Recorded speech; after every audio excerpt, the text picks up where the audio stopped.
Sikit lagi lah. Lepas ni baru tidur.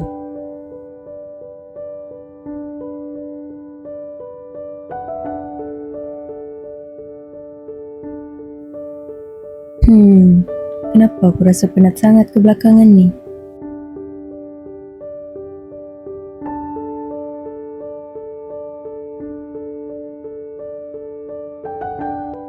Usaha tanpa rehat ni bukan tanda kita kuat.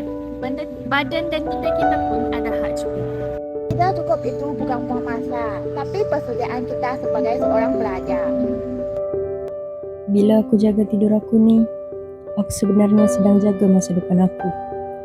Tanggungjawab aku sebagai pelajar bukan hanya pada tugasan, tapi pada kesihatan diri juga. Jadi aku percaya, tidur bukan pilihan, ia keperluan. Okay, ni semua dah kumpul. So sebelum tu aku kenalkan dulu tim kita. So aku Ridwan. Aku Elmiana. Aku Afif. Aku Charlie. Okay, objektif kita hari ni kita nak bagi student-student sini cukup tidur. Bukan terlebih, bukan kurang. So nak cukup 8 jam. Okay. So kita ada beberapa target tempat hari ni. Antaranya adalah Cafe KH, Dewan KH dengan tempat stesen bas KH. Okay. Itu antara target kita. Jom, let's.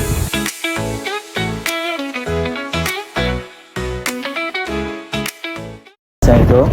So kita orang punya template untuk kita orang punya campaign lah.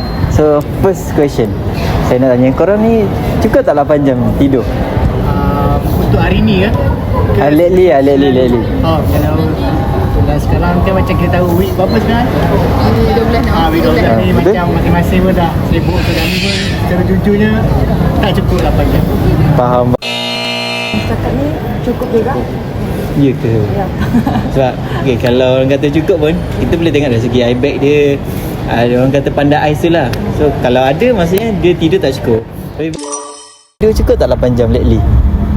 Tak cukup. Faham. Lepas tu tidur ni penting tau. Sebab kalau kita tidur lewat, esok kita naik kelas pun lewat. Nanti macam ni lah. Kita lagi tengok dari atas sampai bawah. Jangan judge muka, penampilan je. So kita tengok dari atas kan, rambut kusut, baju tak kemas. So kalau kita pergi kelas dengan penampilan macam ni, kalau ada crush ke, ada partner ke kat kelas, confirm ilfeel punya, hilang rasa tu. So and then apa kita kena cukup tidur ni, ada kepentingan je lah. Dari segi kesihatan, kita nak tengok otak kita tu waktu kita tidur, dia macam kita servis balik lah otak tu. So bila kita jawab soalan, kita baca tu, baca banyak kali pun still tak dapat. Sebab apa? Otak kita ni tak in good condition orang kata. So dia tak boleh nak berfungsi dengan baik lah. Yang kedua dari segi kesihatan dan penampilan lah. Kalau kita tengok macam ni, tak sampai bersiap. Lepas tu ada eye bag tadi. Lepas tu kalau contoh yang macam perempuan lah especially kan. bukan Aziz okay. Macam diorang kan banyak beli produk itu, produk ini, produk kecantikan kan. Tapi tak glow-glow. Antara sebabnya sebab waktu tak cukup tidur. Sebab waktu tidur tu kulit kita regenerasi.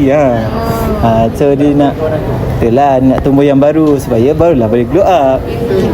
Lepas tu yang ketiga, emosi. Kadang kalau kita tak cukup tidur ni, kita cepat marah tau.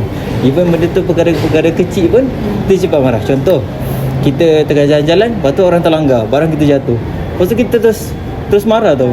Dah tak fikir dah, kau ni, kita dah lah aku dah lambat ni dengan kau pula langgar-langgar. Terus macam gitu kan.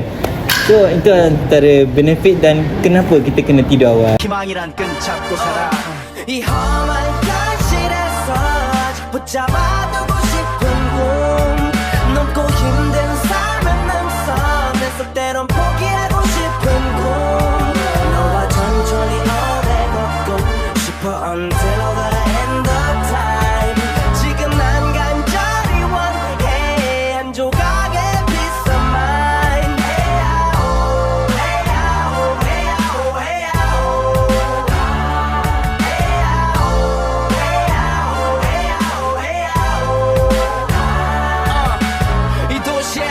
때리는 것조차도 사치 버릇처럼 내가 나를 착취해 영추 쪽은 딱딱해지고 의식에 붙은 각질 모든 비맑은 땀 대신 날 적시는 건 찐땀이네 잠든 시간에도 문제들이 쌓여